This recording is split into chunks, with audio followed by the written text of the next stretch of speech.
Bonjour, je suis ravie de vous revoir.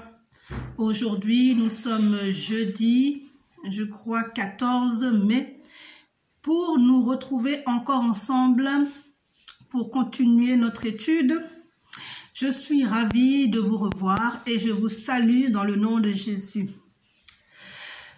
Merci de votre fidélité, merci. Je vous dis même merci au nom de Jésus parce que si vous êtes là, c'est pas pour moi, je le sais, c'est parce que vous avez la soif, vous avez le désir d'apprendre plus de notre Dieu. Hier, nous avions parlé de comment Dieu avait réglé le problème du péché. Ce péché qui avait été commis dans le jardin d'Éden par Adam et Ève, qui avaient reçu l'ordre de ne pas manger un certain arbre, le fruit d'un certain arbre. Donc, ils ont péché car ils ont désobéi à l'ordre que Dieu leur avait donné. J'aime bien me répéter, parce que la répétition, c'est bien, ça nous fait toujours remémorer les choses et aussi c'est pour le suivi. Donc, ils avaient mangé de ce fruit qui avait entraîné la mort, qui avait entraîné leur séparation, c'est-à-dire entre eux et Dieu, c'est-à-dire plus de communication directe entre eux et Dieu, donc qui avait entraîné qu'ils ont été chassés du jardin d'Éden, là où tout était parfait, pour ne pas dire nickel, comme disent les jeunes, tout était parfait. Donc, étant chassés du jardin d'Éden, ayant commis ce péché, ils ont créé ce qu'on appelle la chute. Ils ont créé ce qu'on appelle le péché originel. Et tout ceci a fait qu'aujourd'hui, il y a la mort, il y a la souffrance, il y a des maladies, il y a énormément de choses dans le monde. Il y a le mensonge, il y a les vols, il y a les crimes, il y a toutes sortes de choses que vous et moi, nous avons l'habitude de commettre. Il y a l'hypocrisie, il y a les mauvaises pensées dans nos têtes, les mauvais désirs dans nos cœurs. Il y a énormément de choses que ce péché-là a entraîné dans le monde. Donc vous qui vous demandez encore si Dieu existe et s'il existe, pourquoi il arrive ceci, pourquoi il m'arrive cela, dites-vous bien qu'un jour, il s'est passé quelque chose qui a causé la rupture entre Dieu et toi, qui a causé la rupture entre Dieu et l'humanité, qui a fait que beaucoup de mauvaises choses sont entrées dans le monde. Donc, aujourd'hui, comme je vous ai dit, on allait clore un peu ce qu'on avait commencé et on va juste repartir un petit peu dans le b.a.-ba. Nous allons plutôt aller dans l'introduction. On va introduire un peu la Bible pour que la prochaine fois, quand je vous dis on va aller dans tel livre, que vous puissiez commencer à aller dans tel livre parce que nous devons impérativement commencer à rentrer dans la Bible. Donc, pour un petit rappel, hier nous avions vu dans Romains au chapitre 6, que je vous le relise, nous avions vu Romains chapitre 6 au verset 23, car le salaire du péché, c'est la mort. C'est la mort, mais le don gratuit de Dieu, c'est la vie éternelle en Jésus-Christ, notre Seigneur. Donc, c'était ça que nous avons vu hier. Et aujourd'hui, nous allons voir les b.a.-ba, ou plutôt l'introduction à la Bible. Seigneur, nous sommes encore une fois de plus dans ta main et nous te remercions parce que, Seigneur, tu es toujours là, Seigneur. Ton amour ne change pas, Seigneur. Tu n'es pas un homme pour changer, Seigneur. Tu restes le même éternellement, Seigneur. C'est nous qui ne sommes pas bons, mais toi, tu es bon, tu es amour. Et nous ne voulons pas douter, Seigneur, de cet amour, Seigneur. Nous voulons te bénir et t'exalter, te demander de nous conduire encore à chaque moment, à chaque instant que nous passons sur cette terre, Seigneur, et surtout pendant que nous faisons cette étude-là, Seigneur. Sois béni au nom de Jésus. Amen. Donc, comme des petits enfants, rebonjour, et nous nous lançons dans notre étude qui est plutôt les b.a.-ba ou l'introduction à notre Bible.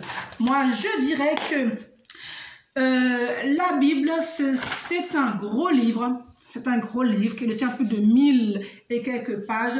Ça dépend de la grosseur de la Bible que vous avez. Si vous avez une Bible comme ça, on est bien d'accord que les pages sont plus petites, elles sont plus concentrées. Et là, par exemple, la Bible, elle est à presque 1000 pages. Elle est à 980 et quelques pages, 940 et quelques pages.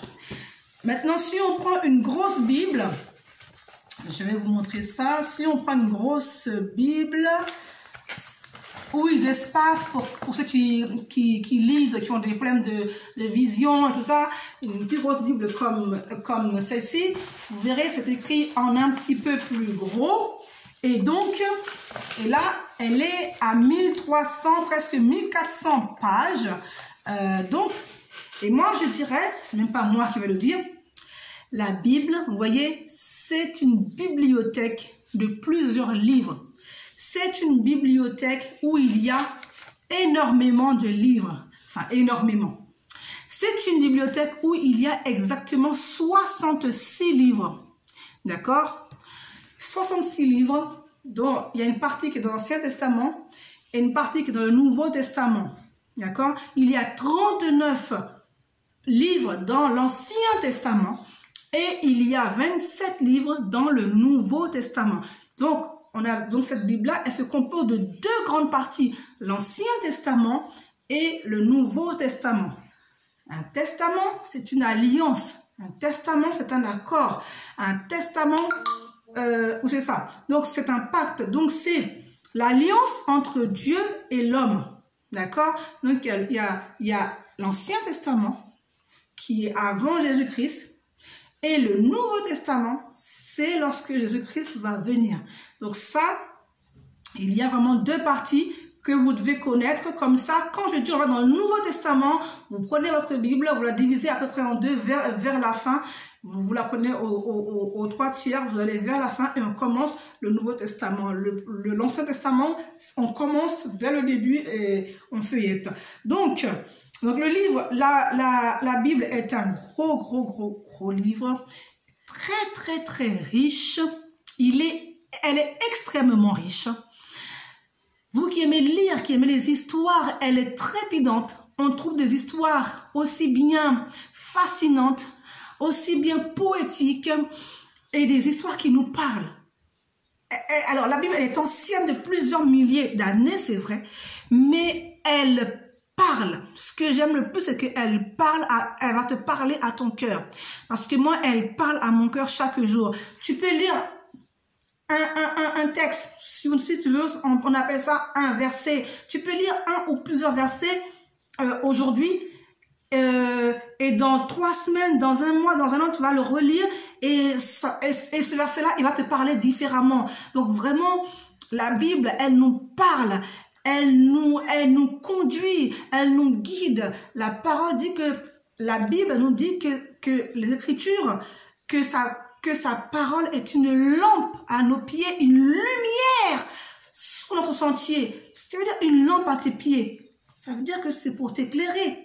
Une lumière sur ton sentier. Le sentier, c'est un endroit sombre, non éclairé. Donc, ça veut dire qu'elle va te conduire. Et vraiment, la Bible, c'est cela. Donc, il faut que nous nous habituions à la lire. Et là, moi, je vais pas trop aller dedans, mais vraiment, je vais vous expliquer pourquoi on commence par ça. Parce que même si c'est pas forcément utile, mais c'est important de le savoir.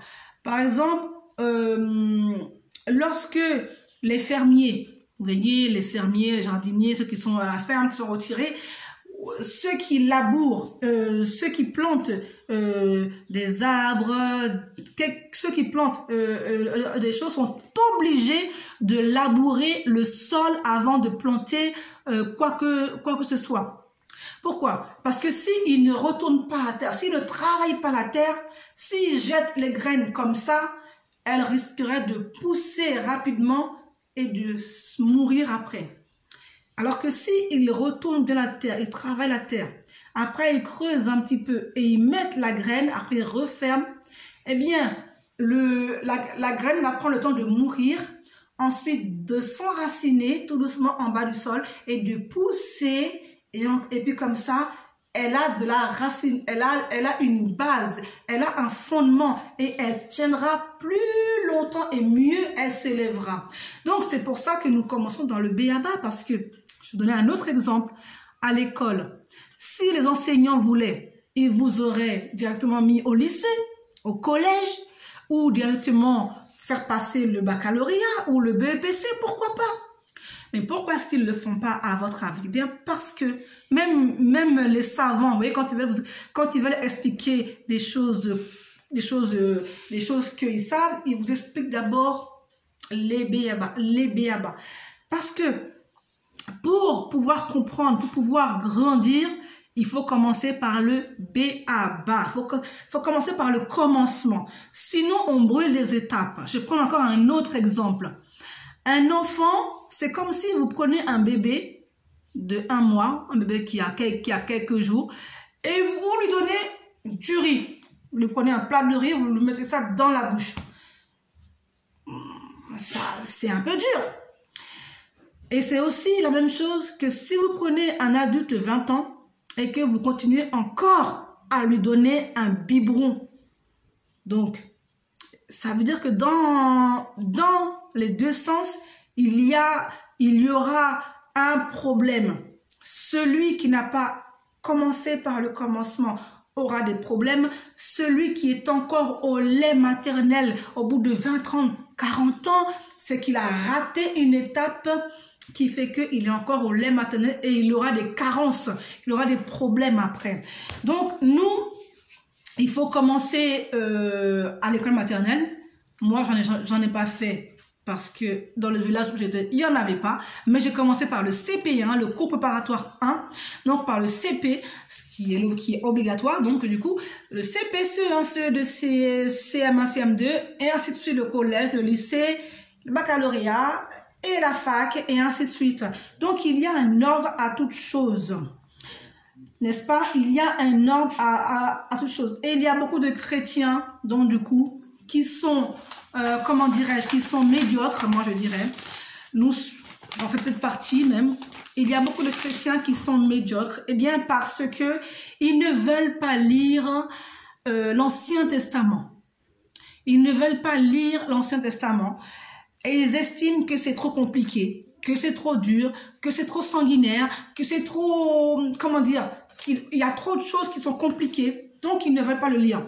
Et donc, ça fait après des chrétiens flottants, ça fait des chrétiens médiocres, ce sont des chrétiens médiocres. Or, tout chrétien qui se dit chrétien doit pouvoir lire la Bible dans son ensemble. Et la Bible, elle est Bible que lorsqu'il y a l'Ancien et le Nouveau Testament. Si vous n'avez que le Nouveau Testament, vous verrez dessus, ce sera marqué Nouveau Testament.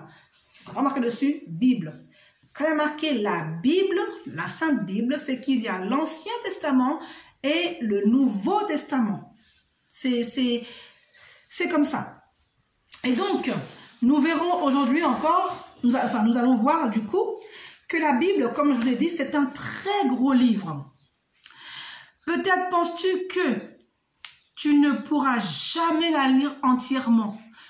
T'inquiète pas. Ne t'inquiète pas. Je ne te demande pas de la lire entièrement. Mais si tu peux la lire un peu chaque jour, ce serait déjà très bien. Ça va te faire réfléchir, ça va te faire grandir, ça va t'apprendre beaucoup de choses. Tu peux commencer par un des 4 premiers livres du Nouveau Testament. D'abord, si tu veux commencer tout doucement, tu peux commencer par les premiers, par le Nouveau Testament. D'autres disent qu'il faut commencer par le livre de Marc. Moi, je dis commence tout doucement par le Nouveau Testament. Donc, Matthieu, Marc, Luc et Jean. Donc, tu peux commencer par là. Ils te parleront de la naissance de Jésus, donc de la naissance de Jésus, de tout ce qu'il a fait pendant qu'il était sur terre, les miracles qu'il a accomplis, sa mort, sa résurrection, enfin sa conversion, tout ça. Chaque livre de la Bible, donc, est divisé, toute la Bible, elle est divisée en chapitres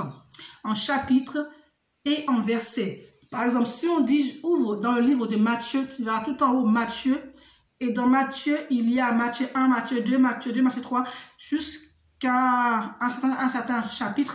Et dans Matthieu 1, tu verras, il y a marqué 1, 2, 3, 4, 5, 6, 7. Ça, ce sont les versets. Donc, c'est comme dans un poème, il y a le titre et puis il y a les vers. Donc là, ce sont des versets. Les grands nombres au-dessus, donc ce sont les chapitres comme je te disais, et les petits nombres, ce sont les versets. Tu trouves, la plupart des Bibles, tu trouveras des titres qui séparent des différentes histoires. Ça veut dire que des fois, ils donnent un petit titre à un chapitre peut-être pour te l'introduire ou pour que tu comprennes un peu mieux de quoi ça parle. Quand tu lis la Bible, c'est Dieu qui te parle. Dis-toi bien que quand tu lis, quand tu vas commencer à lire ta Bible, c'est Dieu qui te parle. Et c'est Dieu qui t'enseigne. Ce n'est pas moi. Tous les versets que nous allons apprendre, que nous allons lire, eh bien, c'est Dieu qui te parle. Réfléchis à ce que tu as lu. Lorsque tu vas lire, réfléchis à ce que tu vas lire. Et de quelle façon tu peux le vivre concrètement, c'est-à-dire de tous les jours de ta vie, comment tu peux vivre, comment tu peux appliquer ce que tu as lu dans la Bible, chaque jour de ta vie. Dans ta famille, à l'école, au travail, avec tes amis, eh bien, tu peux réfléchir à comment j'ai lu tel passage. La Bible dit, Osée, mon peuple meurt par faute de connaissance. Mais qu'est-ce que ça m'inspire? Qu'est-ce que ça veut dire? Comment ça je meurs parce que je n'ai pas de connaissance, mais je suis bien en vie? Enfin, il y a plein de trucs comme ça. Donc, il est important de connaître la parole de Dieu parce que c'est pour ton bien, c'est pour mon bien. Donc, vraiment, il faut remercier le Dieu puissant, le Dieu vivant, parce qu'il a mis cet instrument-là qui est la Bible, cette boussole même, je dirais, comme je l'ai déjà dit, entre nos mains, parce qu'il aurait pu nous laisser sans rien, mais nous a laissé avec un guide pour savoir comment l'adorer, comment l'aimer, comment le servir, comment être heureux, en fait, comment être heureux sur cette terre. Et puis au-delà, donc il nous montre tout ça. Donc tu auras le temps de réfléchir. Tu dis à Dieu de t'aider à comprendre tout cela. Donc nous n'allons pas aller trop loin encore une fois. Le temps est arrivé. Je vais te donner juste quelques livres dans... Je ne sais pas si je vais le donner maintenant, il y en a tellement. Il y a Genèse, Exode, Lévitique, Nombre, Deutéronome, Josué, Juge, Ruth, Samuel. De Samuel, on a les rois, les chroniques, Esdras, Néhémie, Esther, Job, Psaume, Proverbe, Ecclésiaste, Cantique des Cantiques, Ésaïe, Jérémie, Lamentation de Jérémie. Nous avons Ézéchiel, nous avons Daniel, Osée, Joël, Amos, Abdias, Jonas, Michée, Naoum, Habakkuk, Agé, Zacharie, Malachi. Tout cela compose l'Ancien Testament.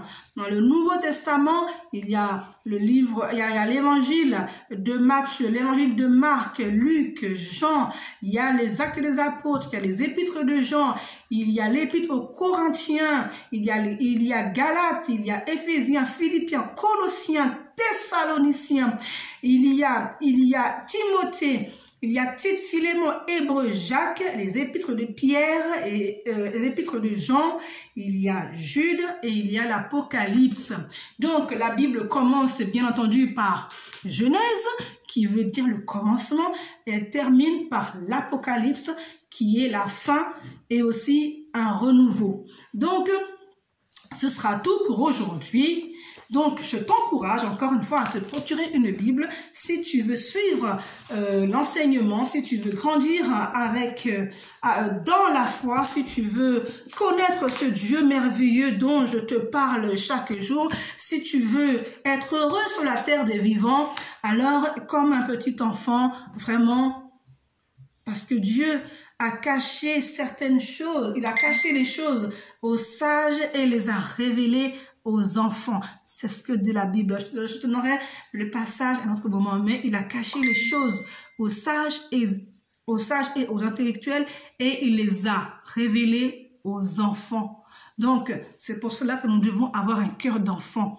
Parce que ainsi Dieu peut se servir de nous et il peut nous utiliser. Donc, ayons ce désir de connaître ce Dieu. Ayons vraiment cet engouement de le chercher chaque jour.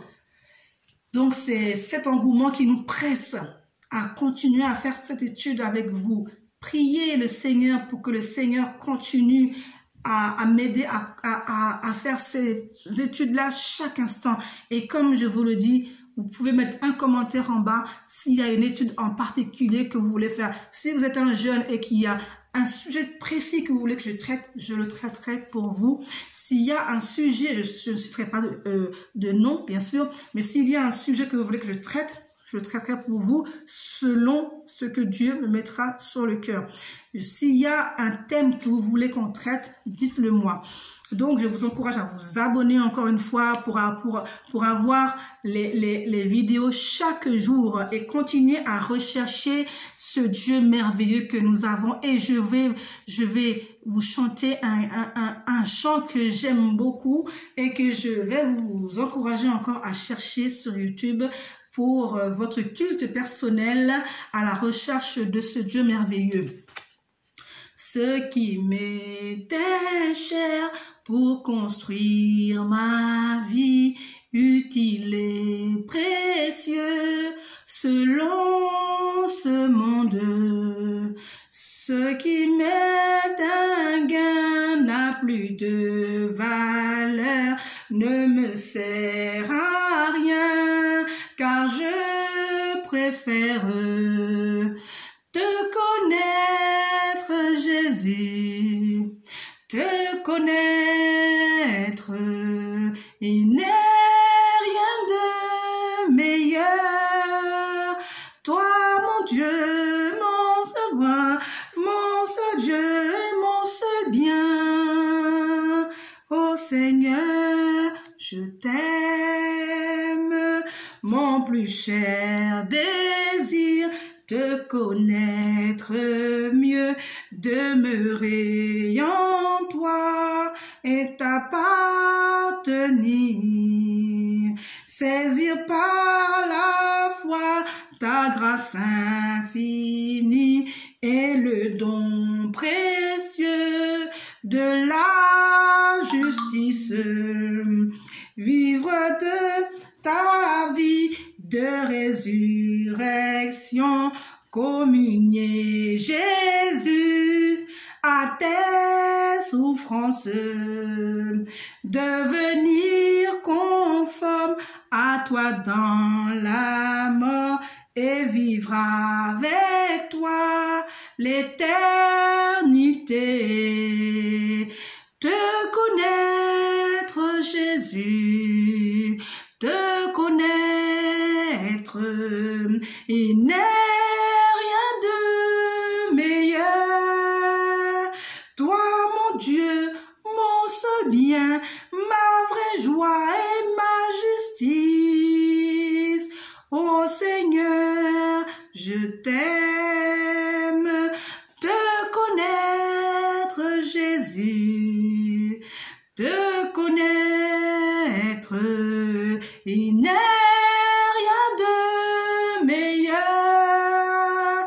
Toi, mon Dieu, mon seul bien, ma vraie joie et ma justice. Ô Seigneur, je t'aime.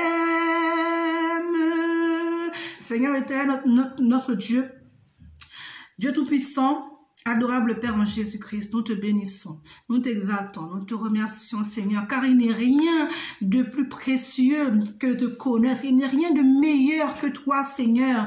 Sur cette terre, tu es celui que nous voulons connaître, davantage.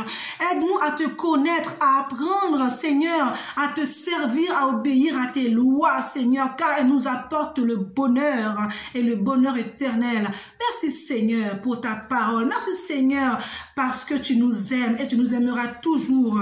Et nous te bénissons, nous te glorifions. Et je bénis chaque internaute à qui tu vas inspirer les chapitres, tu vas inspirer ta parole, que tu vas leur parler personnellement, Seigneur, car tu parles.